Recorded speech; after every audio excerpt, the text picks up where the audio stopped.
15.5 বছর রাজনৈতিক প্রতিপক্ষকে ঘায়েল করার জন্য, নির্মূল করার জন্য যারা যুদ্ধ ঘোষণা করেছিল, সেই যুদ্ধের পরাজিত সৈনিকরা আজকে দেশ থেকে পালিয়ে গিয়েছে।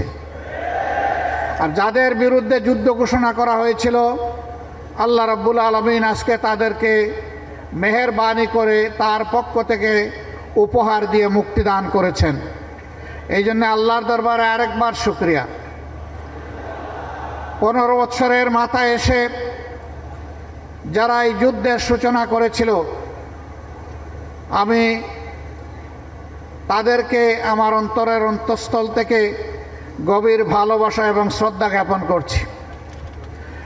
আমাদের কলিজার টুকরা সন্তানেরা 24 জুলাই মাসের 1 তারিখ থেকে তাদের একটি সঙ্গত ন্যায্য নাগরিক দাবি, সেই দাবির আলোকে তারা আন্দোলনে নেমেছিল।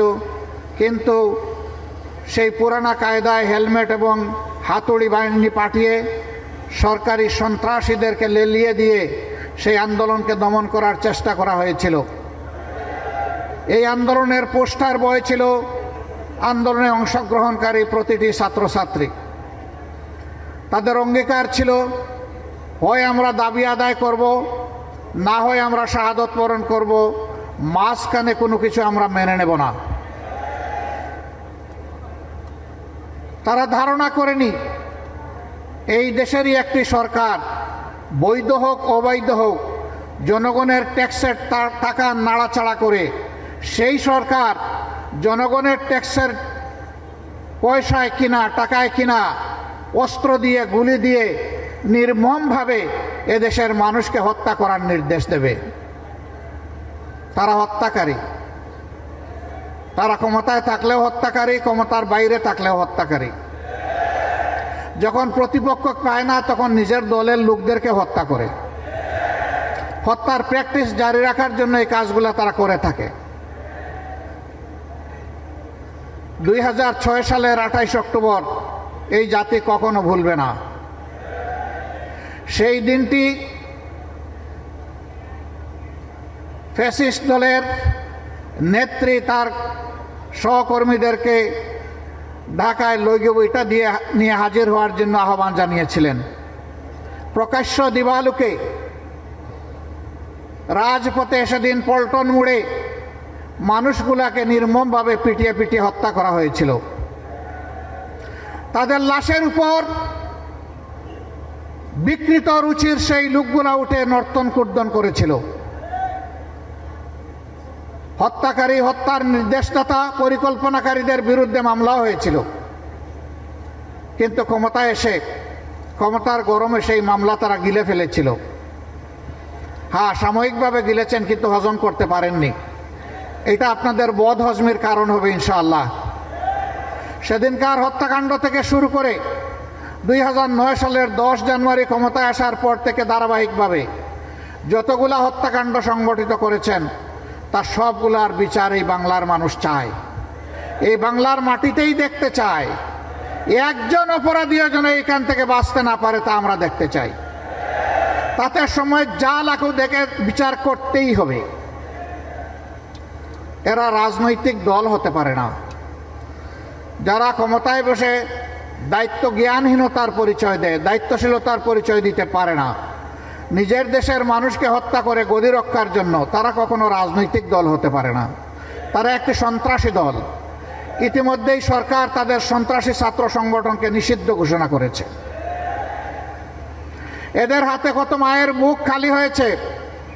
এক আবরার ফাহেদ নয়, এরকম আবরার ফাহাদের মতো কত লোক, কত ছাত্রকে, আমাদের কলিজার টুকরাকে তারা নির্মমভাবে হত্যা করেছে।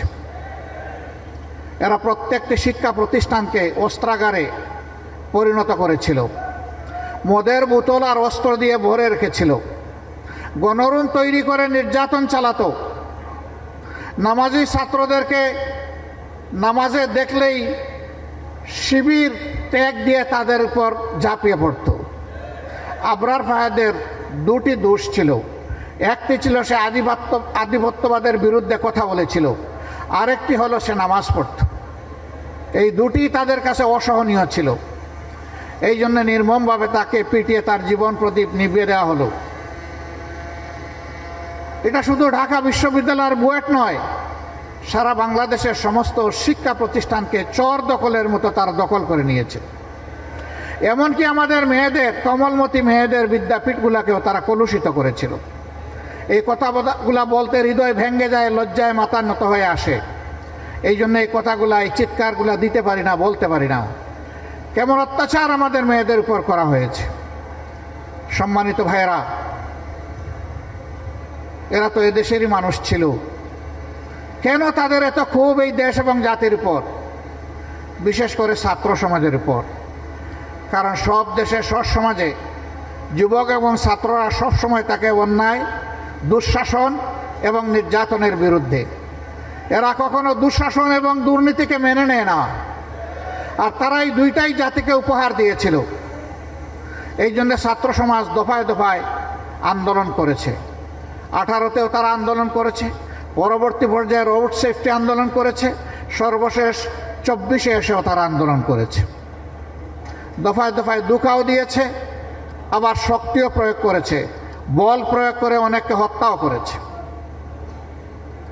এই আন্দোলনে 2000-এর কম বেশি আমাদের কলিজার টুকরা সন্তানেরা, যুবকেরা, শ্রমিকেরা যারা নিহত হয়েছে, আমি তাদের আত্মার প্রতি গভীর শ্রদ্ধা জ্ঞাপন করছি এবং মাবুদের দরবারে দোয়া করছি, আল্লাহ তাদের সকলকে শহীদ হিসাবে কবুল করুন।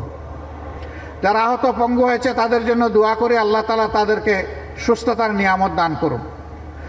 ঢাকা মেডিকেলে 7 তারিখ আমরা গিয়েছিলাম আহতদেরকে দেখতে। হাত কাটা, পা কাটা, চোখ নেই। বিছানার পাশে দাঁড়িয়ে বিছানায় বসে জিজ্ঞাসা করেছিলাম কেমন লাগে, বলে যে ভালো লাগে। আমাকে আহত অবস্থায় রক্ত ঝরছে, চোখ নাই, তুমি দেখো না, তাও তোমার ভালো লাগে। কেন তোমার ভালো লাগে? বলে যে কারণে লড়াই করেছিলাম সেই লড়াইয়ে বিজয়ী হয়েছি, তাই ভালো লাগে। কি কারণ ছিল? বলে যে দেশকে স্বাধীন করার জন্য লড়াই করেছি। আল্লাহু আকবার। তাহলে 71-এ কি হয়েছিল?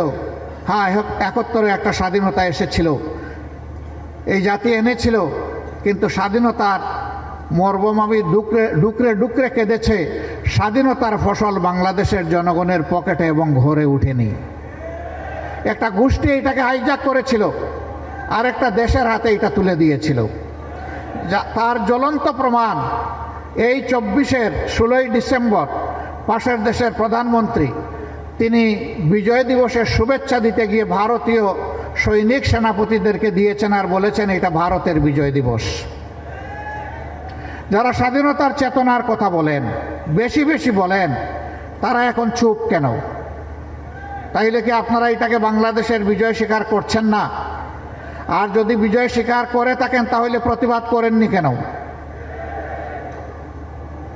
আসল রূপ তাদের প্রকাশ হয়ে গিয়েছে, কারণ তারা তাদের মাথা ইজারা দিয়ে রেখেছে পাশের দেশ। এদের মাথা নিজেদের মাথা নয়, ওইখান থেকে রিমোট কন্ট্রোলে যা বলা হয়েছে তারা 15.5 বছর তাই করেছে। শিক্ষা যেহেতু জাতির মেরুদণ্ড, এই জায়গায় বেশি আঘাত দিয়েছে। উদ্দেশ্যহীন, মানহীন একটা শিক্ষা ব্যবস্থা দাঁড় করিয়ে দিয়েছে, যা বাস্তব জীবনে এই জাতির খুব কমই প্রয়োজনে আসছে। শিক্ষায় কোনো গবেষণা নাই, চর্চা নাই, উৎকর্ষ নাই, নৈতিকতা নাই, দুনিয়ার সাথে কোনো মিলতাল নাই, সব কিছুকে একদম তছনছ করে দিয়েছে। আমি ইসলামী ছাত্র শিবির এবং এখানে অন্যান্য ছাত্র সংগঠনের যে সমস্ত নেতৃবৃন্দ উপস্থিত আছেন তাদের কাছে আমি আহ্বান জানাতে চাই, আরেকটি যুদ্ধ করার জন্য তোমাদেরকে তৈরি হতে হবে। সেই যুদ্ধটা হচ্ছে শিক্ষা প্রতিষ্ঠানকে সবার আগে মেরামত করা। শিক্ষা যেহেতু জাতির মেরুদণ্ড, এই জায়গায় তোমাদেরকে শপথ নিতে হবে, আর কোনো চাপাতি কোম্পানিকে ওখানে ঢুকতে দেওয়া হবে না, কোনো গাজাকুরকে ওখানে ঢুকতে দেওয়া হবে না, হাতে অস্ত্র নিয়ে ওখানে ঢুকতে দেওয়া হবে না, গণরুম যারা কায়েম করে তাদেরকেও ঢুকতে দেওয়া হবে না। শিক্ষা প্রতিষ্ঠানে টেন্ডারবাজি, চাঁদাবাজি যারা করবে তাদেরও কোনো ঠিকানা শিক্ষা প্রতিষ্ঠানে হবে না। শিক্ষা প্রতিষ্ঠানে শুধু শিক্ষা, শিক্ষার চর্চা আর গবেষণা থাকবে। যদি তাই থাকে তাহলে আগামীর বাংলাদেশ ঘুরে দাঁড়াবে ইনশাআল্লাহ। যদি তোমরা শিক্ষা প্রতিষ্ঠানকে সেইভাবে গড়ে তুলতে পারো তাহলে 24-এর এই ত্যাগ ইনশাআল্লাহ শতভাগ সফল হবে। আর যদি শিক্ষা প্রতিষ্ঠানকে গড়ে তোলা না যায় এই জাতি বারবার পথ হারাবে। এই জন্য পথ হারা জাতিকে এখন পথের উপর টেনে উঠানো তোমাদের দায়িত্ব। এই জন্য আমরা তোমাদের সাথে আছি। এই যুদ্ধে যেভাবে 24-এ আমরা তোমাদের সাথে ছিলাম 36শে জুলাই পর্যন্ত, আগামীতেও তোমাদের সাথে থাকার অঙ্গীকার আমরা ব্যক্ত করছি।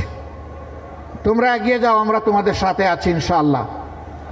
ইসলামী ছাত্র শিবিরের উদ্দেশ্যে আমি বলতে চাই, এখানে স্লোগানে লেখা আছে সততা, দক্ষতা, দেশপ্রেম। এই তিনটা জিনিস যাদের অন্তরে থাকবে, বুকে থাকবে, তারা ইনশাআল্লাহ জাতিকে ভালো কিছু দিতে পারবে। 77-এর 6ই ফেব্রুয়ারি ঢাকা বিশ্ববিদ্যালয়ের কেন্দ্রীয় মসজিদ থেকে এই সংগঠনটির যাত্রা শুরু হয়েছিল। 2010 সাল পর্যন্ত ছাত্র শিবির তাদের বৈধ রাজনৈতিক একটা ছাত্র সংগঠন হিসেবে তাদের অধিকার প্রয়োগ করে সদস্য সম্মেলন করতে পেরেছে। 10 সালের পরে আজ এই দ্বিতীয়বার, 10 সালের পরে এই দ্বিতীয়বার আজকে 24-এর 31 তারিখে ডিসেম্বরের অনুষ্ঠিত হতে যাচ্ছে। মাঝখানে না হওয়ার মূল কারণ আমি সবার বক্তব্য শুনি নাই, সার্জিসের বক্তব্য থেকে চলে এসেছে। সার্জিস বলেছে এই সংগঠনকে নিশ্চিহ্ন করতে চেয়েছিল হায়নারা, তারা পারেনি। সত্যের উপর যারা দাঁড়িয়ে থাকে আল্লাহ তাদের সাথে থাকেন। ইসলামী ছাত্র শিবির সত্যের উপর যতক্ষণ দাঁড়িয়ে থাকবে ততক্ষণ আল্লাহ তাআলা তাদের সাথে থাকবেন। ধৈর্যের উপর যতক্ষণ থাকবে আল্লাহ তাআলা ততক্ষণ তাদের সাথে থাকবেন। ছাত্র শিবির তোমাদেরকেই আজকে মূল দায়িত্ব নিতে হবে প্রতিষ্ঠিত ছাত্র সংগঠন হিসাবে। শিক্ষাঙ্গনে নৈতিকতা ফিরিয়ে আনা এবং শিক্ষাঙ্গনে শিক্ষার পরিবেশ ফিরিয়ে আনা। আমি তোমাদেরকে অনুরোধ করব, এই দুইটি গুরু দায়িত্ব তোমরা কাঁধে তুলে নাও। এতে যত স্যাক্রিফাইস তোমাদের করতে হয় সেই স্যাক্রিফাইসের জন্য তোমরা তৈরি থাকো। তারপরেও আমাদের শিক্ষা প্রতিষ্ঠানগুলো তোমরা মেরামত করে দাও। হ্যাঁ, এ কাজ তোমাদের একার নয় এবং একা পারবেও না। এই কাজের জন্য যারা আগ্রহী, সত্যি যাদের মনে সততা থাকবে, যাদের সেই দক্ষতা আছে এবং দেশপ্রেমের ব্যাপারে যারা আপোষহীন, তোমরা সবাই মিলেমিশে হাতে হাত ধরে এই কাজটি করবে। এটা তোমাদের প্রতি আমাদের অনুরোধ। এইখানেই তোমাদের ঐক্য হবে, এই তিনটা স্লোগানের ভিত্তিতে সকলের সাথে। যারাই এগিয়ে আসবে তাদেরকে বুকে আলিঙ্গন করে পরস্পরকে জড়িয়ে ধরে তোমরা সামনের দিকে এগিয়ে যাও। তোমাদের হাতেই আগামীর বাংলাদেশ শোভা পাবে ইনশাআল্লাহ। আমরা সেই যুবকদের হাতে বাংলাদেশ দেখার জন্য অপেক্ষায় আছি। ইসলামী ছাত্র শিবিরের এই অভিযাত্রায় এ পর্যন্ত যারা শাহাদত বরণ করেছেন, আল্লাহ তাআলার দরবারে দোয়া করি আল্লাহ তাদেরকে তার মাবরুর বান্দা হিসাবে কবুল করুন। তাদের প্রতি আজীবন যাতে ইসলামী ছাত্র শিবির এবং আমরা সবাই শ্রদ্ধা জ্ঞাপন করতে পারি, আল্লাহ আমাদেরকে সেই দায়িত্ববোধ দান করুন। তাদের পরিবারগুলোকে আমরা যাতে শ্রদ্ধার সাথে ধারণ করতে পারি সেই শক্তি আল্লাহ আমাদেরকে দান করুন। আহত পঙ্গু যারা হয়েছে তাদের প্রতি আমরা গভীর কৃতজ্ঞতা জ্ঞাপন করছি। ছাত্র শিবির ছাড়াও বাংলাদেশের স্বাধীনতার পর যাদের উপরেই বিভিন্ন সময় হায়নারা ঝাঁপিয়ে পড়েছে, ফ্যাসিস্ট শক্তিগুলো ঝাঁপিয়ে পড়েছে, তাদের সকলের প্রতি আমরা গভীর সহানুভূতি প্রকাশ করছি। আল্লাহ তাআলার দরবারে দোয়া করি, হে রাব্বুল আলামিন, প্রিয় দেশটা ছোট্ট একটি দেশ, বিপুল সংখ্যক মানুষের দেশ। এই দেশকে ঘিরে হাজার জাতের ষড়যন্ত্র ঘরে বাইরে তুমি দেখতে পাচ্ছ। হে আল্লাহ, তুমি সামিউন বাসির। রাব্বুল আলামিন, ষড়যন্ত্রকারীদের সকল ষড়যন্ত্র তুমি ব্যর্থ করে দাও। আর জাতীয় স্বার্থে আমাদের জাতিকে ইউনাইটেড, ঐক্যবদ্ধ থাকার তৌফিক দান করো। জাতীয় ঐক্যে বিভ্রান্তি সৃষ্টি হয়, জাতীয় ঐক্যের কোনো ক্ষতি হয়, এই ধরনের সকল হঠকারী আচরণ থেকে সংশ্লিষ্ট সকলকে আমরা বিরত থাকার জন্য আহ্বান জানাবো। আমরা অনুরোধ করব, বিভেদ নয় ঐক্য চাই, সবাই মিলে দেশ গড়তে চাই। এই স্লোগানের ভিত্তিতে আমরা সামনে এগিয়ে যাই। আল্লাহ আমাদের সহায় হন।